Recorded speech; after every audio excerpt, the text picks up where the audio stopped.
Hello बच्चों, welcome to the third lecture of parabola. ठीक है, तो आज हमने लास्ट क्लास में शिफ्टेड पैराबोला पे बात की थी।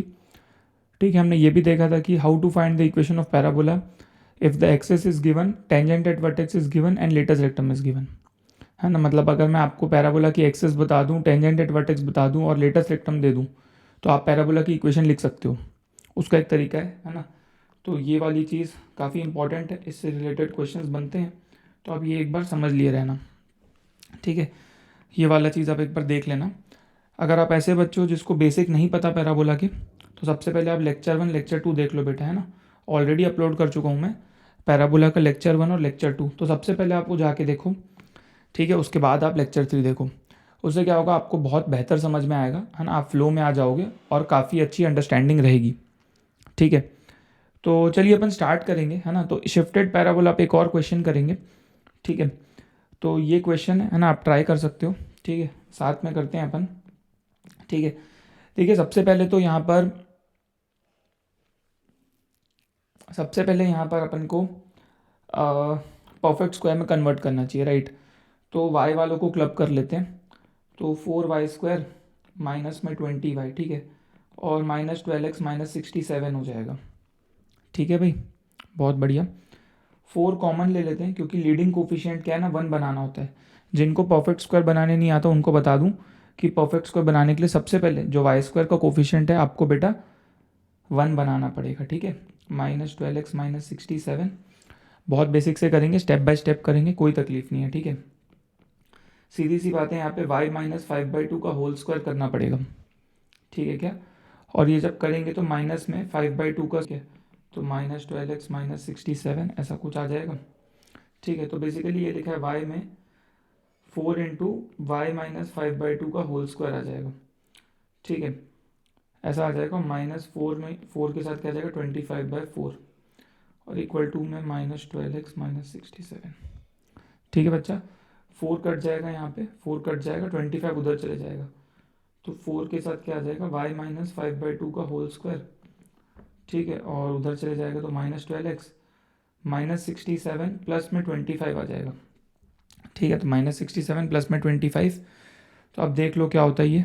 ठीक है, 25 25 और 17, तो कुल मिला के आपका आ जाएगा 35 42 आ जाएगा, है ना। तो 4y -5/2 का होल स्क्वायर -12x -42 आ जाएगा। ठीक है भाई, बेटा -12 कॉमन ले लेना आप यहाँ से, तो 4 के साथ आ जाएगा y माइनस में 5/2 का होल स्क्वायर, -12 आप कॉमन लोग ब्रैकेट में आ जाएगा, x प्लस में 42/12 हो जाएगा, 42/12 हो जाएगा। ठीक है बेटा, तो यहाँ पर जो है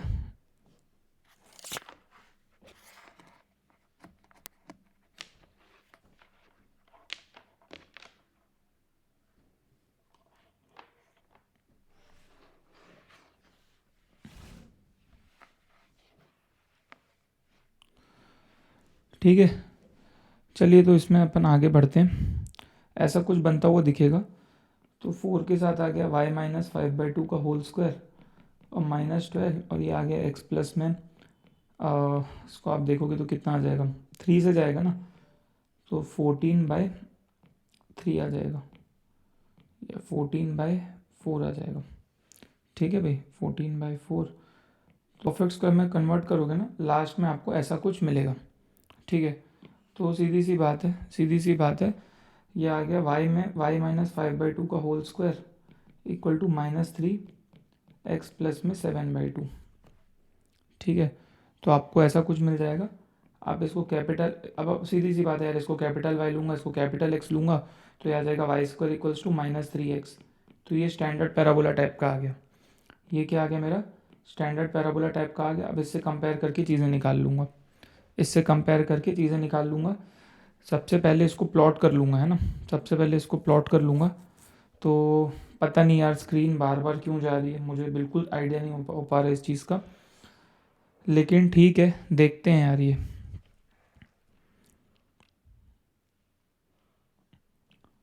मतलब आपको कुछ नहीं करना है, आप एक पैराबोला बना लेना ऐसे टाइप का, है ना। इसको रेप्लिकेट कर दो, तो ये तो एक्चुअली लेफ्ट हैंडेड पैराबोला है, this actually left handed parabola. ठीक है, this is actually left handed parabola. तो यहाँ पे इसका जो फोकस आएगा, ये आ जाएगा यहाँ पे -a,0।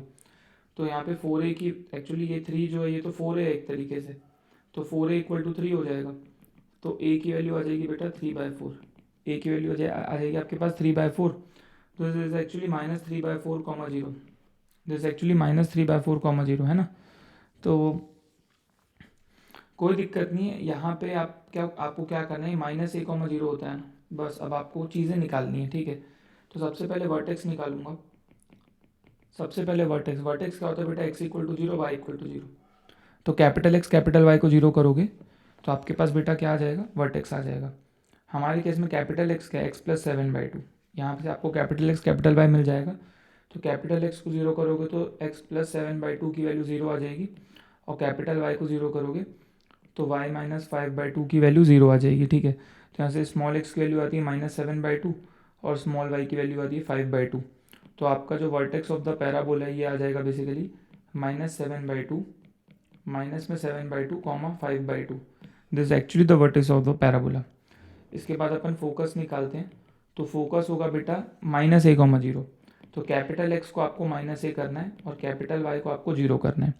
तो कैपिटल X आपका असलियत में कितना है बेटा, x प्लस में 7/2, और आपकी a की वैल्यू कितनी है बेटा 3/4। a की वैल्यू आपकी 3/4। यहाँ से आप स्मॉल x निकाल लोगे, -7/2 -3/4। तो आप एलसीएम लेना तो यू विल गेट -14 -3/4, तो ये आ जाएगा -17/4। तो स्मॉल x की वैल्यू आएगी -17/4।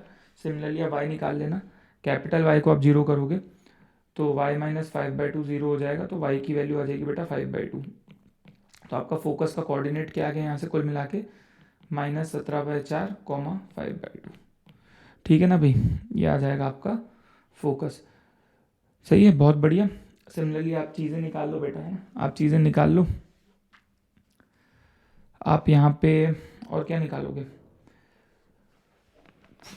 थोड़ा सा यार यहाँ पे स्क्रीन दिक्कत कर रहा था जिसके कारण मैं थोड़ा सा दिक्कत हो रही थी, लेकिन ठीक है यार, देखते हैं अभी क्या होता है, इसको थोड़ा ऊपर कर लेते हैं यार। खैर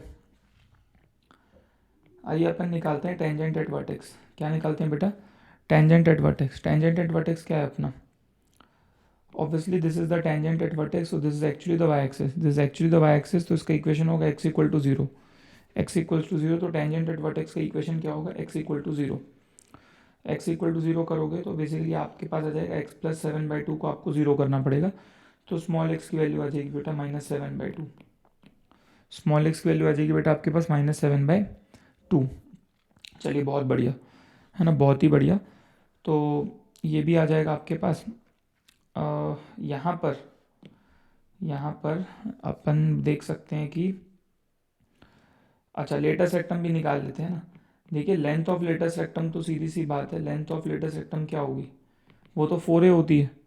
तो लेंथ ऑफ लेटस रेक्टम तो सीधा ये बोल सकते हो यहाँ से कि ये this is the length of latus rectum, तो वो तो 3 है, क्योंकि y² = 4x से कंपेयर हो जाएगा, है ना।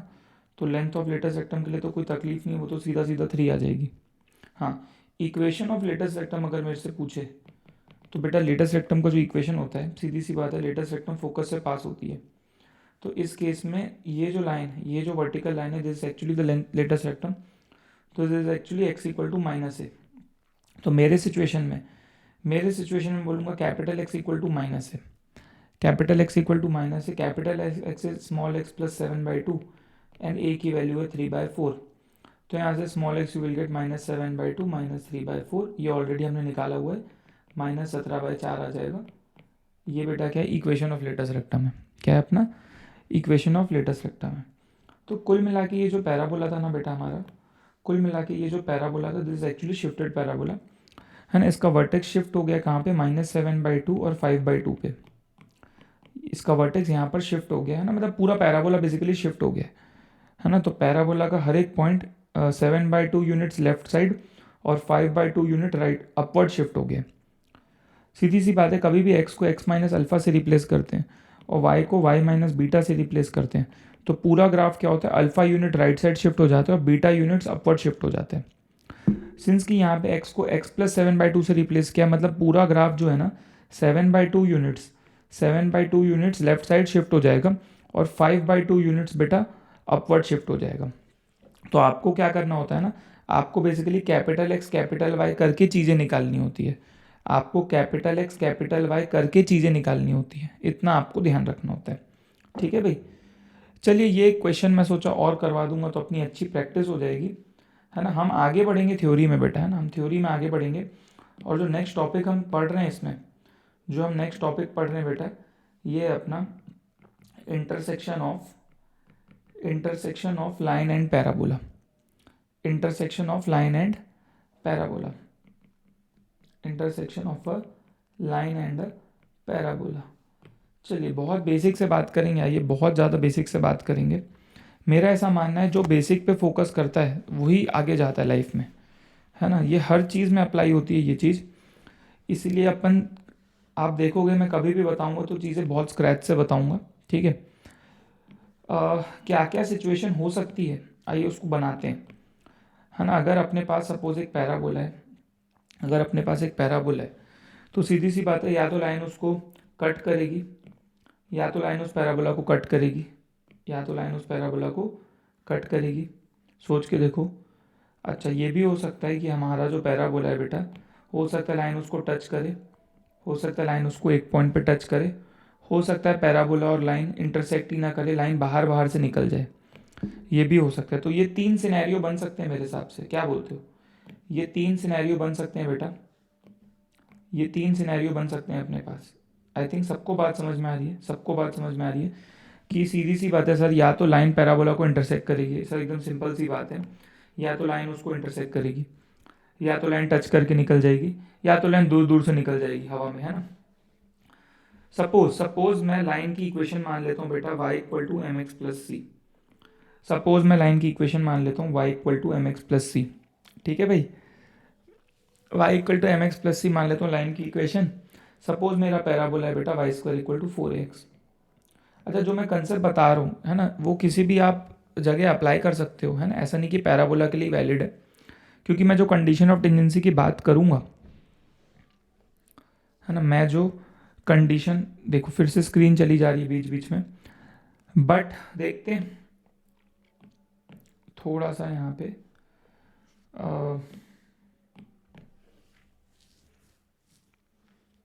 आइए देखते हैं,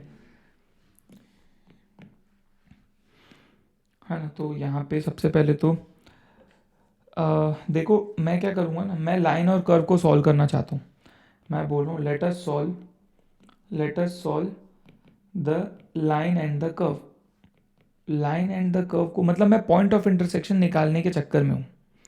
मैं क्या सोच रहा हूँ ना कि मैं पॉइंट ऑफ इंटरसेक्शन निकाल लेता हूँ, मतलब उस रास्ते पे चलता हूँ। अगर मैं उस रास्ते पे जाऊँगा तो मैं बोलूँगा भैया यहाँ से जो वाई की वैल्यू है ना, भैया यहाँ से जो वाई की वैल्यू है वो सर इसमें डाल दो, सर वाई की वैल्यू उसमें डाल दो, और फिर सर एक्स में क्वाड्रेटिक बन जाएगी। और उस क्वाड्रेटिक के जो रूट्स होंगे वो एक्चुअल में क्या होंगे, वो क्वाड्रेटिक, वो जो एक्स में क्वाड्रेटिक बन जाएगी उसके roots are nothing but the x coordinates of A and B, है ना। अगर मैं y की वैल्यू, ये जो लाइन का इक्वेशन है इसमें से y की वैल्यू इस कर्व में डाल दूं तो I will get a quadratic in x। वो उस x में जो क्वाड्रेटिक आएगी उसके 2 रूट्स होंगे बेटा, उसके 2 रूट्स होंगे x1 और x2। तो उस क्वाड्रेटिक के जो रूट्स होंगे वो एक्चुअल में a और b के x कोऑर्डिनेट्स होंगे। सीधी सी बात है, अगर मैं चाहता हूँ लाइन उसको टच करे तो मैं चाहता हूँ कि a और b कोइंसाइड हो जाए, a और b कोइंसाइड हो जाए। तो उस केस में तो मेरे को उसका डिस्क्रिमिनेंट ज़ीरो करना पड़ेगा, क्योंकि वो रिपीटेड रूट्स की कंडीशन आ जाएगी, राइट। मैंने एक चीज़ ऑब्जर्व की फ़िलहाल अभी, मैंने ये देखा अगर बहुत ज़्यादा मैं स्पीड में बोलता हूँ तो स्क्रीन गायब हो रही है, मुझे ऐसा थोड़ा सा फील आया अभी। क्योंकि अगर मैं बहुत धीरे धीरे बोल रहा हूँ तो ये कोई दिक्कत नहीं हो रही है, तो अपन कहना आराम से बोलते हैं। अब ऐसा क्यों हो रहा है, क्या सॉफ्टवेयर का इशू है वो तो मुझे नहीं पता, बट एक मेरे को ये ऑब्जर्वेशन आया, ठीक है, तो सोचा मैं शेयर कर देता हूँ ऐसे ही। चलिए सॉल्व करते हैं, अपन लाइन और कर्व को सॉल्व करते हैं। हाँ इस केस में मेरा जो कर्व है नो डाउट वो पैराबोला है, इस केस में मेरा कर्व बेटा पैराबोला है ना, ठीक है। हम क्या करेंगे, देखिए रिजल्ट निकाल लेंगे, है ना, रिजल्ट को फिर डायरेक्ट यूज़ करेंगे, है ना, बार बार नहीं उसको प्रूव करेंगे बैठ के, ठीक है भाई। तो आइए सॉल्व करते हैं। तो y के लिए एम एक्स प्लस सी डालोगे तो आपको मिलेगा एम एक्स प्लस सी का होल स्क्वायर, ठीक है, और इक्वल टू में मिलेगा बेटा 4ax। सॉल्व करोगे तो you will get m square x square 2mc साथ में x, और आपको मिलेगा सी स्क्वायर इक्वल टू 4ax। जब मैं इसको सॉल्व करूँगा तो I will get m square x square और साथ में 2mc। अगर मैं x को क्लब करूँ तो 2mc माइनस ए माइनस 4a हो जाएगा एक्चुअल में, ब्रैकेट में x प्लस में सी स्क्वायर इक्वल टू 0। सीधी सी बात है, ये जो क्वाड्रेटिक है इसके दो रूट्स होंगे बेटा x1 x2, इस क्वाड्रेटिक के दो रूट्स होंगे x1 और x2। बहुत अच्छी बात है। देखो यार सीधी सी बात है, अगर इस क्वाड्रेटिक के दोनों रूट्स रियल आ गए, इस क्वाड्रेटिक के दोनों रूट्स रियल आ गए, डिस्टिंक्ट आ जाए, तो वो पहली वाली सिचुएशन है। हाँ, तो सीधी सी बात है, अगर d पॉजिटिव हुआ तो ये फर्स्ट वाली सिचुएशन है। सोच के देखो बेटा, d पॉजिटिव में फर्स्ट वाली सिचुएशन है, गलती से भी इस क्वाड्रेटिक का d जीरो हो गया तो क्या रिपीटेड रूट्स का केस हो जाएगा, है ना। रिपीटेड रूट्स का केस हो जाएगा बेटा, तो ऑब्वियस सी बात है ये वाला जो है ये d इक्वल टू जीरो का केस है। ये बच्चा d इक्वल टू जीरो का केस है, ऑब्वियस सी बात है d नेगेटिव का केस है, क्योंकि लाइन और कर्व इंटरसेक्ट नहीं कर रहे। अगर लाइन और कर्व इंटरसेक्ट नहीं कर रहे मतलब मैं पॉइंट ऑफ इंटरसेक्शन के चक्कर में हूँ, तो यहाँ से x1 x2 की रियल वैल्यूज आएगी नहीं। x1 x2 की रियल वैल्यूज आएगी नहीं मतलब उसकी इमेजनरी वैल्यूज आएगी जिसमें मैं इंटरेस्टेड नहीं हूँ ऑब्वियसली। इसका मतलब लाइन और कर्व इंटरसेक्ट नहीं करेंगे। तो सीधी सी बात है, जो क्वाड्रेटिक बनी अगर इसका d पॉजिटिव हुआ तो लाइन कर्व को इंटरसेक्ट करेगी, d गलती से भी जीरो हो गया तो लाइन कर्व को टच करेगी, और d नेगेटिव हो गया तो मतलब लाइन कर्व बार बार से निकल जाएगी और तो क्या इंटरसेक्ट नहीं करेगी। मैं कंडीशन ऑफ टेंडेंसी निकालना चाहता हूँ, मैं बेटा कंडीशन ऑफ टेंडेंसी निकालना चाहता हूँ। तो for finding the condition of tendency, ठीक है, मैं क्या करूँगा बच्चा, डी ज़ीरो करूँगा। मैं क्या करूँगा, डी ज़ीरो करने का मतलब बी स्क्वायर माइनस 4ac को आप ज़ीरो करोगे। सही बात है बेटा, ऑब्वियसली बात है, ये आपका ए है, ये आपका बी है और ये आपका सी है। तो जैसे मैं B square equal to 4ac लगाऊंगा, देखो क्या मिलेगा बेटा, 2mc माइनस 4a का होल स्क्वायर हो जाएगा, ठीक है, और इक्वल टू में 4a कितना है एम स्क्वायर, सी कितना है सी स्क्वायर। इसमें वैल्यू पुट कर दिया ना, B square equal to 4ac। Solve करोगे बेटा इसको तो यू विल गेट 4 तो कट जाएगा बेटा, यहाँ से 2 कॉमन लोगे 4 बाहर आ जाएगा, एम सी माइनस 2a का होल स्क्वायर हो जाएगा 4m स्क्वायर सी स्क्वायर, है ना। तो बेटा 4 तो आप पहले कट कर देना है ना, फिर आप स्क्वायरिंग करना, तो m square c square plus में 4a square minus 4a m c equal to में एम स्क्वायर सी स्क्वायर, ऐसा कुछ मिलेगा आपको। एम स्क्वायर सी स्क्वायर कटता हुआ दिखेगा, सीधी सी बात है, 4a square equals to 4am c। 4 कटेगा बेटा, एक a कट जाएगा, कुल मिला के you will get a equal to m c. तो यहाँ से आ जाएगा बेटा c की वैल्यू आ जाएगी, या c की वैल्यू आ जाएगी a बाई एम, c की वैल्यू आ जाएगी बेटा a by m, which is an important result. c की वैल्यू a बाई एम है, तो बेटा लाइन क्या बन गई, जो इक्वेशन ऑफ लाइन थी वो थी y equal to M X plus C. C की वैल्यू बेटा आप पुट कर देना, तो you will get y equal to M X plus में a by M, y equal to M X plus में a by M. This is actually the equation of tangent, this is actually the equation of, आगे चल के देखोगे आपकी equation of tangent है ना, वैसे अभी दिख गया ये, this is the equation of tangent बेटा, है ना। इक्वेशन ऑफ टेंजेंट किस में बेटा, स्लोप फॉर्म में, किस में, स्लोप फॉर्म में। This is the equation of tangent in slope form.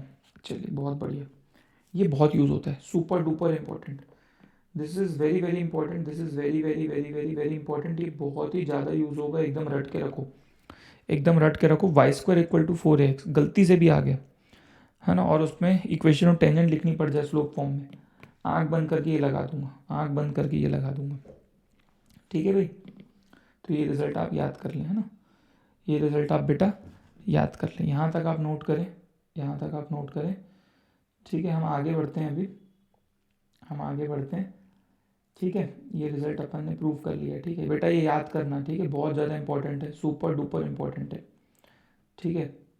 अच्छा एक और चीज़ मैं आपको यहाँ पे बता देता हूँ, जैसे हम पैरामेट्रिक कोऑर्डिनेट्स पढ़े हैं पैराबोला में, ठीक है, एक इम्पॉर्टेंट पॉइंट, एक इम्पॉर्टेंट कंसेप्ट आपको बता रहा हूँ, बेटा एक इंपॉर्टेंट कॉन्सेप्ट बता रहा हूँ आपको, ठीक है, ध्यान से समझना, ठीक है। सपोज ये पैराबोला है ना, सपोज ये पैराबोला है, ठीक है, ध्यान से, ठीक है भाई। सपोज ये लाइन इस पे टेंजेंट है ना, सपोज ये टेंजेंट है पैराबोला पे, ठीक है। This is the tangent at P, this is the tangent at P, ठीक है भाई, this is the tangent at P. सीधी सी बात है, पैरामेट्रिक कोऑर्डिनेट्स लिख सकता हूँ 80 स्क्वायर कोमा 280। पैरामेट्रिक कोऑर्डिनेट्स क्या होंगे बेटा, 80 स्क्वायर कोमा 280। ध्यान रखना, ध्यान रखना कि यहाँ पर देखिए P is the point of contact, P is actually the point of contact, मतलब लाइन कर्व को जिस पॉइंट पे टच करती है, ध्यान से समझना क्या बता रहा हूँ। लाइन कर्व को, कर्व मतलब ऑब्वियसली पैराबोला, जिस पॉइंट पे टच करती है उसके जो पॉइंट ऑफ कॉन्टैक्ट है, मतलब जिस पॉइंट पे टच करती है उसको बोलते हैं पॉइंट ऑफ कॉन्टैक्ट, ठीक है। तो उसके कोऑर्डिनेट्स होते हैं 80 स्क्वायर कोमा 280, 80 स्क्वायर कोमा 280। एक चीज़ ध्यान रखना, इसको स्लोप के टर्म्स में भी आप लिख सकते हो। अगर इसी पॉइंट को आपको स्लोप के टर्म्स में लिखना है तो आपको करना है टी की वैल्यू 1/m डाल देनी है। क्या करना है बेटा, T equal to 1/m put करना है, ठीक है।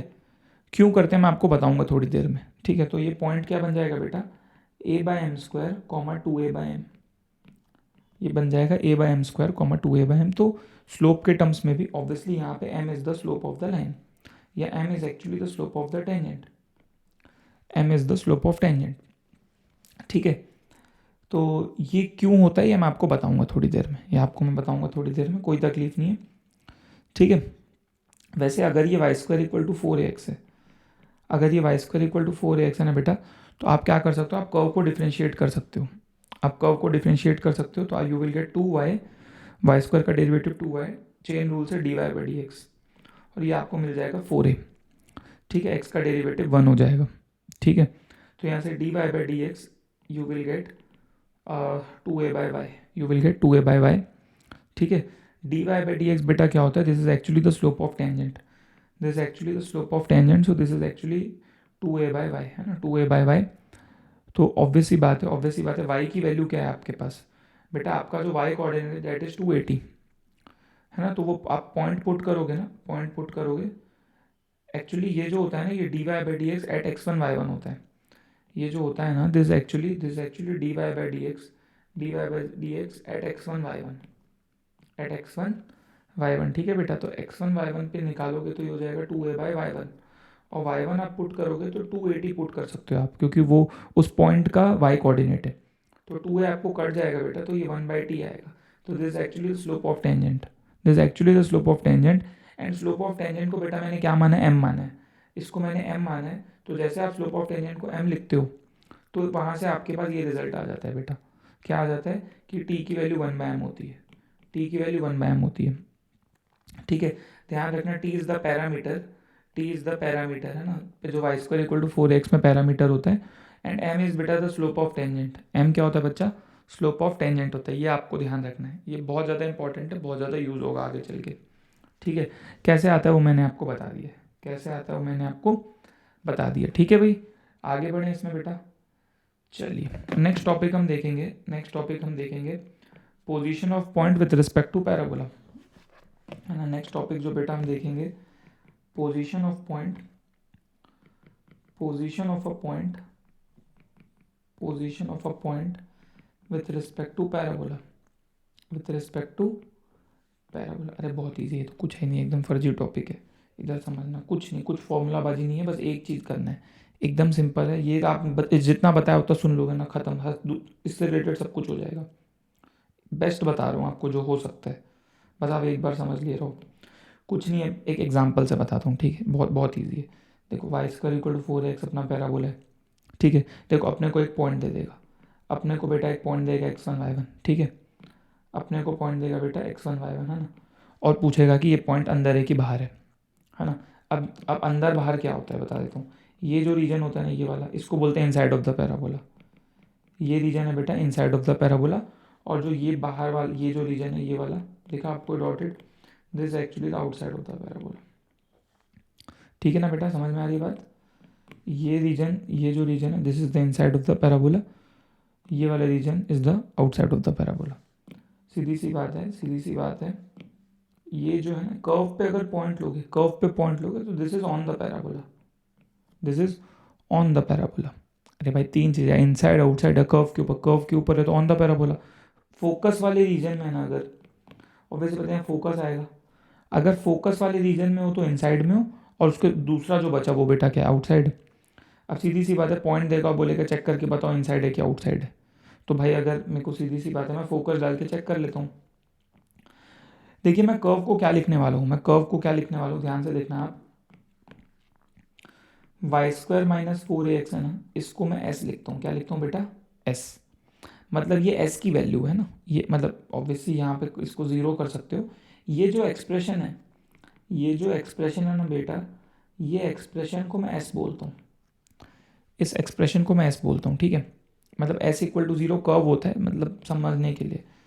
तो आपको क्या करना है, S1 निकालना है। आपको क्या करना है, S1 निकालना है। S1 क्या है, S1 क्या है बेटा, y की जगह y1 डाल देना और x की जगह x1 डाल देना, ठीक।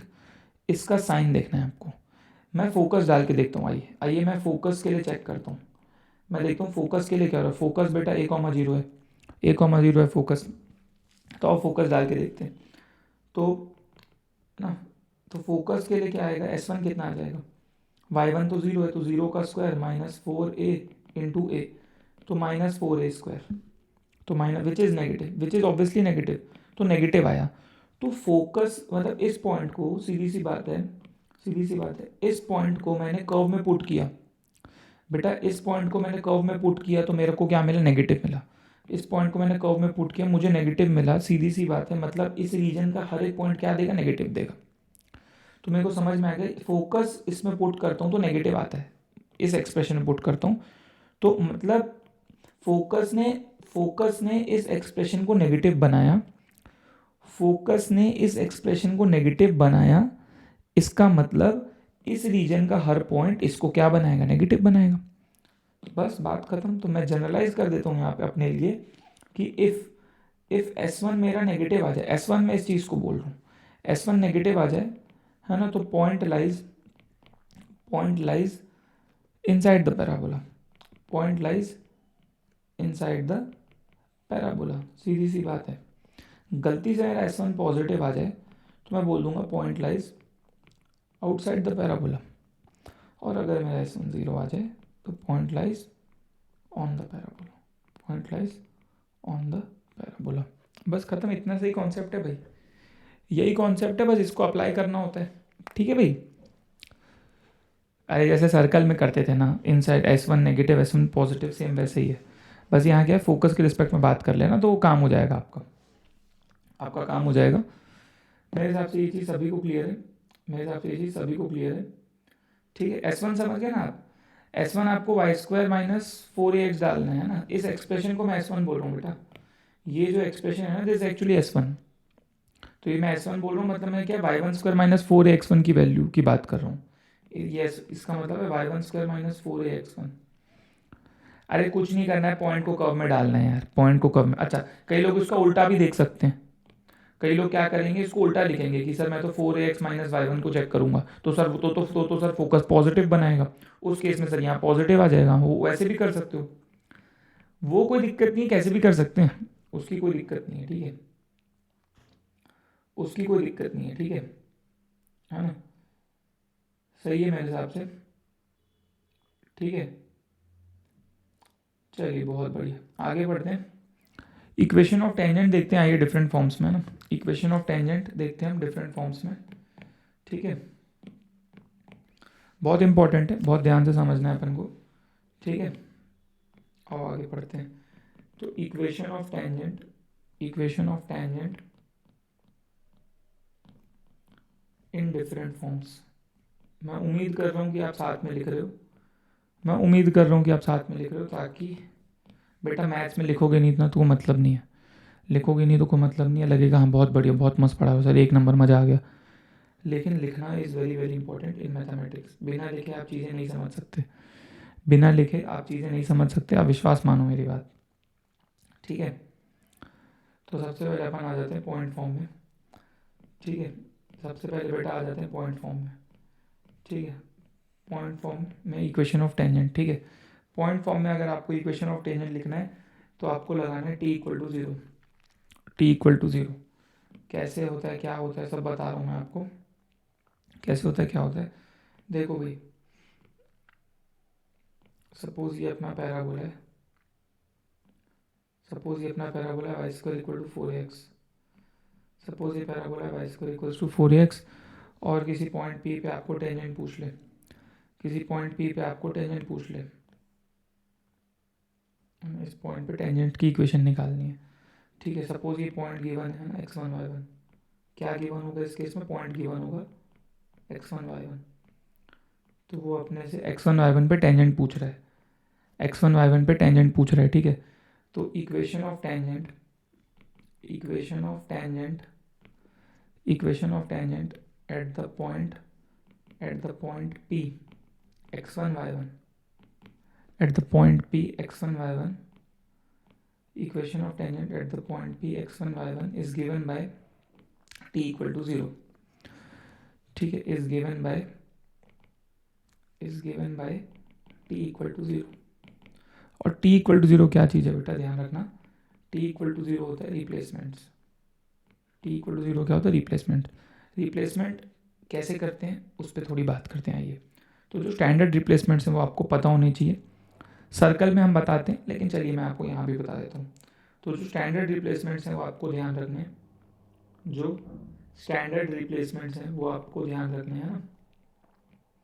स्टैंडर्ड रिप्लेसमेंट्स देखो, कभी भी एक्स स्क्वायर को रिप्लेस करते हैं एक्स x1 से, वाई स्क्वायर को रिप्लेस करते हैं वाई y1 से, एक्स को रिप्लेस करते हैं एक्स प्लस x1/2 से, ठीक है बेटा, और वाई को रिप्लेस करते हैं वाई प्लस y1/2 से। एक और ध्यान रख लेना, x इंटू वाई को रिप्लेस करते हैं x y1 plus Y x1/2 से। तो ये स्टैंडर्ड रिप्लेसमेंट्स हैं, ये आपको ध्यान रखना है ना। These are valid, these are valid for all the 2 degree curves, ये आप लिख लें साथ में, valid for all the 2 degree curves, for all the 2 degree curves, ठीक है भाई। 3 डिग्री में मत लगा देना, है ना। तो the standard replacements are valid for all the second degree curves, 2 degree curves लिख दो या सेकेंड डिग्री कर्व्स भी लिख सकते हो, valid for all the second degree curves. खैर कोनिक सेक्शन में पूरा सेकेंड डिग्री ही है, तो कोनिक सेक्शन में आपका इससे काम हो जाएगा। जहाँ तक कोनिक सेक्शन की बात है, आपका ये चीज़ इससे काम हो जाएगा, ठीक है भाई। तो ये स्टैंडर्ड रिप्लेसमेंट्स हैं, आपको लगाने होंगे, ठीक है। टी इक्वल टू 0 के लिए, टी इक्वल टू 0 के लिए हमारे केस में आइए लगाते हैं टी इक्वल टू 0। अगर मैं टी इक्वल टू 0 अप्लाई करता हूँ, अगर मैं टी इक्वल टू 0 अप्लाई करता हूँ तो मैं क्या बोलूँगा, इन कर्व की रिप्लेसमेंट किस में करना होता है बेटा, रिप्लेसमेंट कर्व में करना होता है, रिप्लेसमेंट करना होता है in the equation of curve, in the equation of curve. ध्यान रखना बेटा, है ना। टी इक्वल टू 0 जो रिप्लेसमेंट अप्लाई करता हूँ वो किस चीज़ में अप्लाई करता हूँ, कर्व की इक्वेशन में अप्लाई करता हूँ, मतलब मैं कर्व में चेंजेस करता हूँ, है ना। मैं कर्व, अब मेरा कर्व क्या है, मेरा कर्व है y square equal to 4ax। तो बेटा वाई स्क्वायर की जगह क्या लिख दूंगा, वाई स्क्वायर की जगह आई विल राइट y1 और x की जगह I will write x plus x1/2।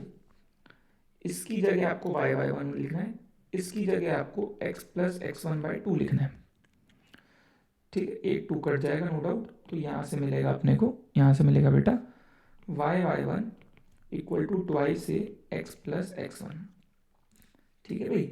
So this is the equation of tangent in point form, this is the equation of tangent in point form. सही है, बहुत अच्छी बात है। आगे बढ़े भाई, आगे बढ़ते हैं आइए, ठीक है। तो सेकंड जो है ना, कभी भी पॉइंट दे दिया, मतलब ऐसा है कि पैराबोला में कभी भी मेरे को एक पॉइंट दे दिया ना, मेरे को एक पॉइंट दे दिया, बोले कि कर्व पे पॉइंट दे दिया, बोले इस पॉइंट पे टेंजेंट बताओ, क्या लगा देंगे, टी इक्वल टू 0। क्या लगा देंगे बेटा, टी इक्वल टू 0, कर्व की इक्वेशन में रिप्लेसमेंट लगा देंगे, बात ही खत्म, बात खत्म वहीं पे। सेकंड देखते हैं आइए, पैरामेट्रिक फॉर्म। सेकंड देखते हैं बेटा आइए, पैरामेट्रिक फॉर्म। पैरामेट्रिक फॉर्म कुछ नहीं करना है, पैरामेट्रिक फॉर्म में क्या होता है ना, जो कर्व होता है ना, देखो एक काम करते हैं ना, पैराबोला तो यहीं से छाप लेते हैं, बार बार क्यों बनाएं भाई, बार बार क्यों बनाए भाई, यहीं से छाप लेते हैं ना, कॉपी मार देते हैं, टेक्नोलॉजी का पूरा फ़ायदा उठाएंगे भाई। ठीक है, तो ये कॉपी पेस्ट कर लिया। आप तो बना लेना वापस, तुम लोग तो वापस बना लेना भाई, ठीक है। तो सीधी सी बात है, जो x1 y1 था वो मेरे केस में क्या बन जाएगा इस बार, वो बन जाएगा 80² 280। तो मैंने t=0 से जो मेरा रिजल्ट आया था ऑलरेडी, मेरा रिजल्ट आया था बेटा y1 = ट्वाइस ए एक्स प्लस एक्स वन। ठीक है भाई, तो बेटा y1 की जगह आप डाल दोगे 280 और x1 की जगह आप डाल दोगे बेटा 80²। 2a यहाँ कटता हुआ दिखेगा, तो you will gate ty=x+80²। ty=x+80² which is super duper important. अरे ये तो बहुत ही ज़्यादा इंपॉर्टेंट की पावर इन्फाइनाइट कर लेना भाई, इंपॉर्टेंट की power infinite, super duper important, भर भर के यूज़ होगा, भर भर के यूज़ होगा। क्या बोलेंगे इसको, equation of tangent in parametric form. This is the equation of tangent in parametric form, याद रखना बेटा, है ना। इक्वेशन ऑफ टेंजेंट अपना इन पैरामेट्रिक फॉर्म, भर भर के यूज़ होगा, भर भर के, मतलब अति हो जाएगा इसका यूज़। ठीक है, इसको mx+c से कंपेयर भी कर सकते हो, और सो वैसे करोगे तो स्लोप ऑफ टेंजेंट आपको 1/t दिख जाएगा, स्लोप ऑफ टेंजेंट आपको 1/t दिख जाएगा। ठीक है भाई, थर्ड आते हैं ये स्लोप फॉर्म में, थर्ड आते हैं बेटा स्लोप फॉर्म में। स्लोप फॉर्म में इक्वेशन ऑफ टेंजेंट होता है, स्लोप फॉर्म में होता है इक्वेशन ऑफ टेंजेंट, लिख लेता हूँ यहाँ पे, equation of tangent in slope form क्या होता है बच्चा, y=mx प्लस में a/m।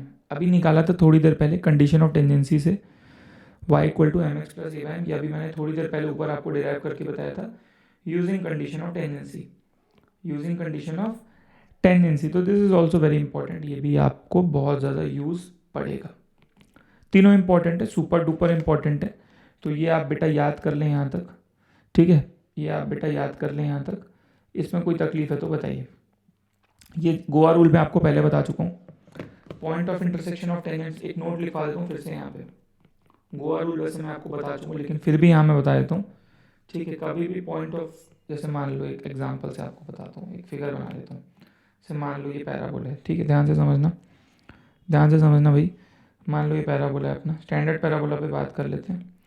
अच्छा, ये जितने भी रिजल्ट बता रहा हूँ, जितने भी रिजल्ट बता रहा हूँ ना, ये सब पैरामेट्रिक और स्लोप वाले, these are valid for y² = 4ax।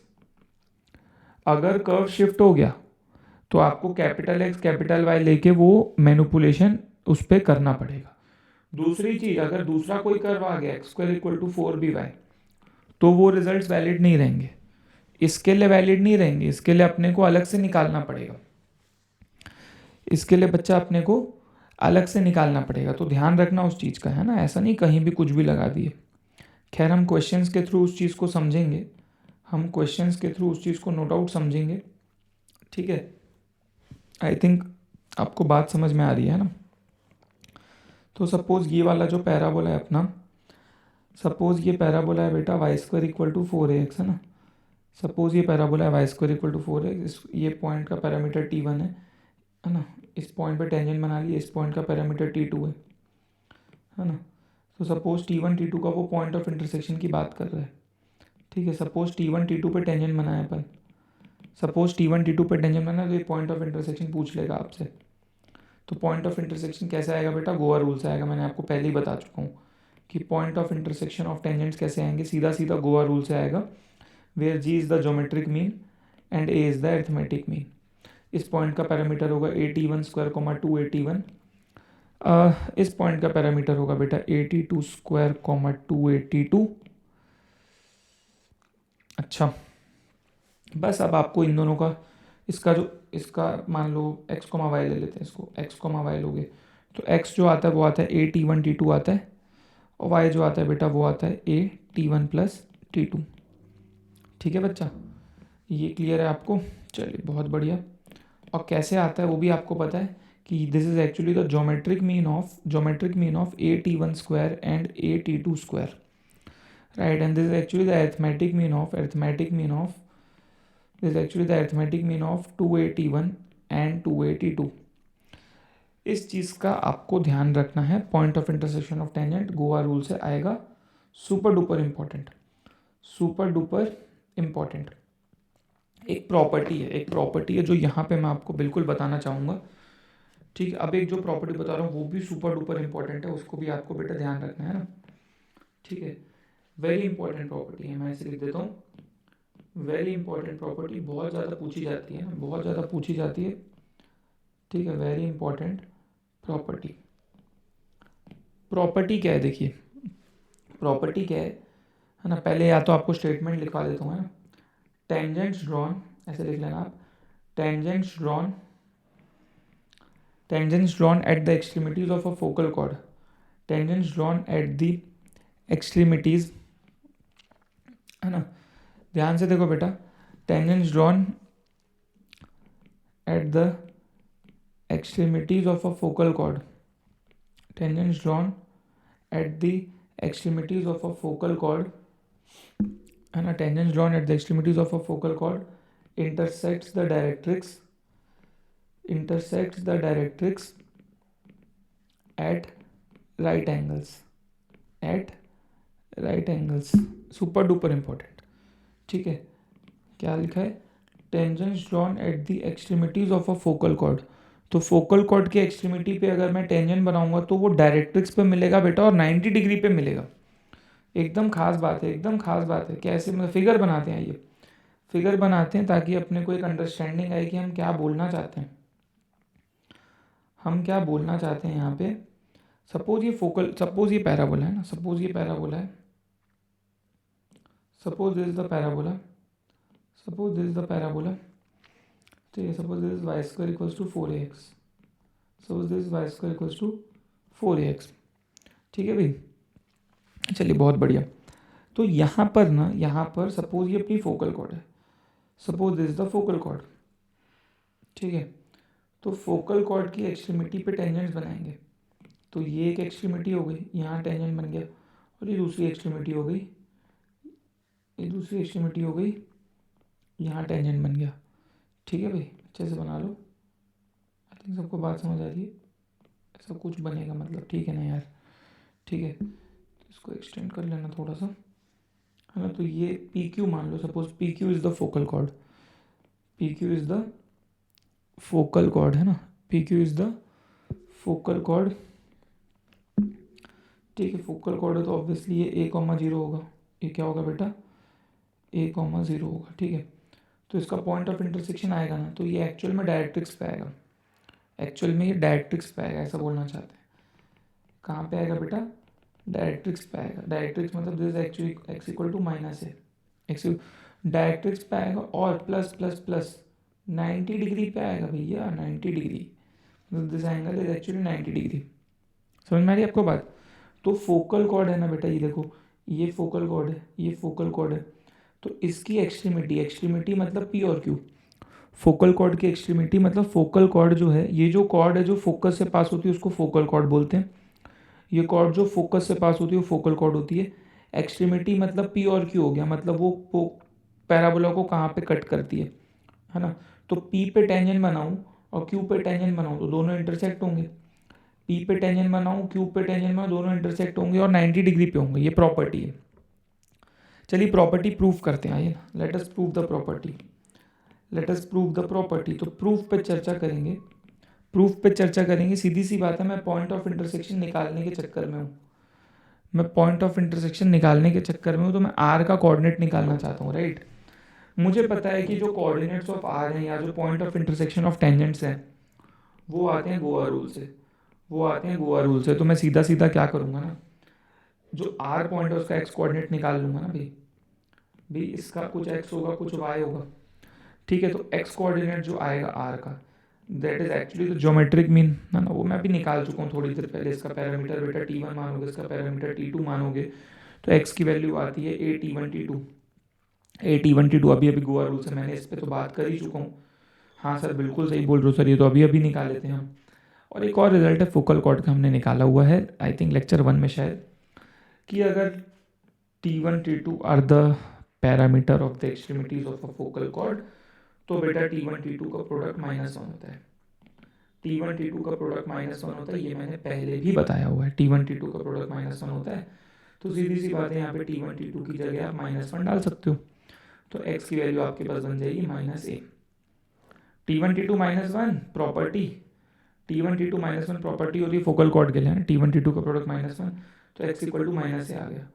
तो x equal to -a is nothing but this is the equation of directrix, this is nothing but this is the equation of directrix, this is the equation of directrix. तो मेरे को पता चल गया कि भाई देखो ना, एक्स कोऑर्डिनेट डायरेक्ट्रिक्स पे आ गया, पता चल गया इस पॉइंट का जो एक्स कोऑर्डिनेट है वो माइनस से आ गया, माइनस से मतलब वो डायरेक्ट्रिक्स पे लाया करते हैं, क्योंकि ये तो डायरेक्ट्रिक्स की इक्वेशन है।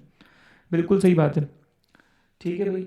अच्छा, ये सर ये तो प्रूव कर दिए सर कि सर डायरेक्ट्रिक्स पे मिलेगा, लेकिन सर 90 डिग्री अभी प्रूव नहीं किया। हाँ बिल्कुल सही बात है, 90 डिग्री भी प्रूव करना पड़ेगा। देखिए टेंजेंट की इक्वेशन अभी थोड़ी देर पहले लिखा था, इक्वेशन ऑफ टेंजेंट पे थोड़ी सी अगर चर्चा कर लूँ, इक्वेशन ऑफ टेंजेंट पे थोड़ी सी चर्चा कर लूँ, तो मैंने देखा था कि T Y equals to X plus A T square आता है। सीधी सी बात है, इक्वेशन ऑफ टेंजेंट, सीधी सी बात है, equation of tangent at P, P का पैरामीटर T1 है, पी का पैरामीटर T1 है, तो क्या आ जाएगा बेटा, यहाँ पे टी की जगह T1 आ जाएगा, तो T1y equals to X plus A T1 square हो जाएगा। This is the equation of tangent at P. Similarly equation of tangent आप निकाल सकते हो एट क्यू, तो that will be T2y equals to X plus में ए T2 स्क्वायर। ऑब्वियसली बात है, इसको y equals to M X plus C से कंपेयर करोगे, डिवाइड हो जाएगा बेटा, तो ये समझ लो ना, यहाँ से y की वैल्यू यू कैन गेट, तो यहाँ से स्लोप ऑफ द लाइन आ जाएगी, यहाँ से स्लोप ऑफ टेंजेंट आएगी इसकी 1/T1, M X plus C से कंपेयर कर लेना भाई, तो यहाँ से स्लोप ऑफ टेंजेंट आ जाएगी 1/T2, 1/T2। सीधी सी बात है यार, एक बात बताओ, है ना, तो दोनों, इसका स्लोप m1 मान लो बेटा, इसका स्लोप m1 मान लो, इसका स्लोप m2 मान लो, तो मैंने क्या ऑब्जर्व किया, अगर मैं m1 m2 को मल्टीप्लाई करूँ, अगर मैं m1 m2 को मल्टीप्लाई करूँ, आई विल गेट 1/T1 इंटू में 1/T2, लेकिन T1 T2 का प्रोडक्ट तो क्या है बेटा -1, तो क्या आ गया 1/-1 विच इज -1, तो m1 m2 -1 है, m1 m2 -1 है मतलब क्या, this is the condition of perpendicularity, m1 m2 का प्रोडक्ट -1 है मतलब लाइंस क्या परपेंडिकुलर, सिंस m1 m2 का प्रोडक्ट -1 आएगा, मैं बोल सकता हूँ कि lines are perpendicular, lines are perpendicular मतलब 90 डिग्री। समझ में आ रहा है सबको, सबको समझ में आ रहा है। इसका जो स्लोप है m1 this is 1/T1 and इसका जो स्लोप है इट इज 1/T2, तो दोनों का स्लोप मल्टीप्लाई किया तो -1 आता है, मतलब दोनों, ये दोनों लाइन बेटा आपस में क्या है, 90 डिग्री पे इंटरसेक्ट कर रही है, क्योंकि म्यूचुअली परपेंडिकुलर हो गई। m1 m2 -1 से कैसे आता है सबको पता है, क्योंकि tan थीटा का फॉर्मूला होता है ना बेटा, एंगल बिटवीन टू लाइंस का, जिनको नहीं पता उनको बता दूं, एंगल बिटवीन टू लाइंस अगर थीटा है सपोज, है ना, इसका स्लोप m1 है, इसका स्लोप m2 है, तो बेटा tan थीटा कैसे निकालते हो, m1 minus m2 upon 1 plus m1 m2, m1 minus m2 upon 1 plus m1 m2।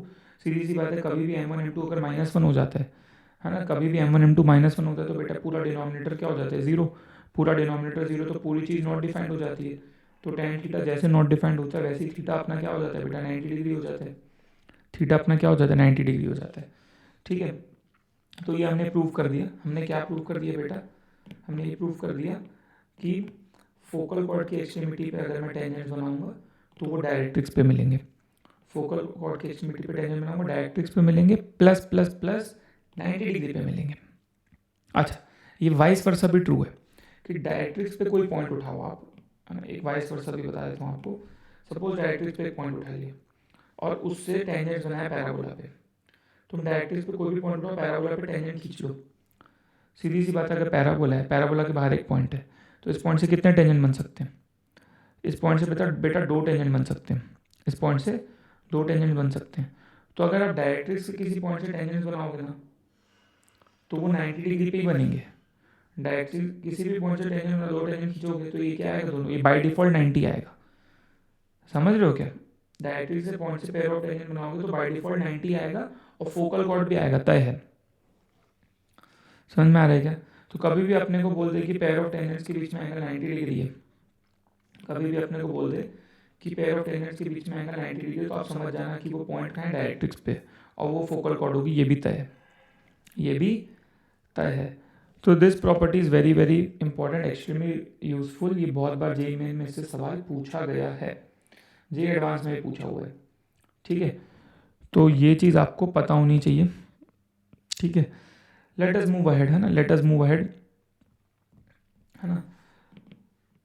चलिए बहुत बढ़िया, यहाँ तक आई थिंक सभी को क्लियर है, ठीक है। जो बाकी चीज़ें हैं वो हम लेक्चर 4 में कवर करेंगे, है ना। आज अपन इक्वेशन ऑफ टेंजेंट तक ही यहाँ इसको सीमित रखते हैं, ठीक है। मैं क्योंकि ये नहीं चाहता कि लेक्चर बहुत ज़्यादा बड़ा हो जाए, है ना, 1 घंटे के आसपास रहे तो बेहतर होगा, है ना। तो छोटे छोटे लेक्चर्स में उसको तोड़ते हैं, है ना। 2 घंटे का भी बना सकते हैं, बट ठीक है 1 1 घंटे का रखते हैं, है ना, ताकि आपके लिए भी थोड़ा कंफर्टेबल रहे। चलिए मिलेंगे नेक्स्ट वीडियो में।